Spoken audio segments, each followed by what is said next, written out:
പണ്ട് ആരും പറഞ്ഞു കേട്ടിട്ടുണ്ട് ചെടികൾ കുട്ടികളെ പോലെയാണെന്ന്. നമ്മൾ ഇവർക്ക് ആവശ്യത്തിന് ഭക്ഷണം കൊടുക്കാറുണ്ട്, ചെറുതായിട്ട് ഇവരെ തള്ളോടാറുണ്ട്, കൂട്ടത്തിൽ അസുഖം വരുമ്പം നമ്മളിവരെ ട്രീറ്റ് ചെയ്യാറുണ്ട്. ഇങ്ങനെയൊക്കെ നമ്മൾ കൂടെ നിൽക്കുമ്പോൾ ഇവർ നമ്മളെ തിരിച്ച് സ്നേഹിക്കുന്നത് ഒത്തിരി ഇഷ്ടമുള്ള നല്ല നല്ല പഴങ്ങൾ തന്നിട്ടായിരിക്കും. കൂട്ടത്തിൽ ഇവരെ സന്തോഷിപ്പിക്കാൻ വേണ്ടിയിട്ട് നമ്മൾ ഇടയ്ക്കിടയ്ക്ക് ഓരോ പാട്ടൊക്കെ പാടിക്കൊടുക്കണം കേട്ടോ. ചെടികൾക്ക് ഭയങ്കര ഇഷ്ടമാണ് പാട്ട് കേൾക്കാനായിട്ട്. പാട്ട് കേൾക്കുമ്പോൾ അവർ സന്തോഷിക്കും.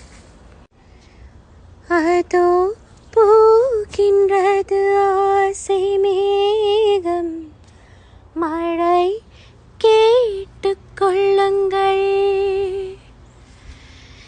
இதோ கேட்கின்றது குயிலின் பாடல், இசை கேட்டுக்கொள்ளுங்கள். இந்த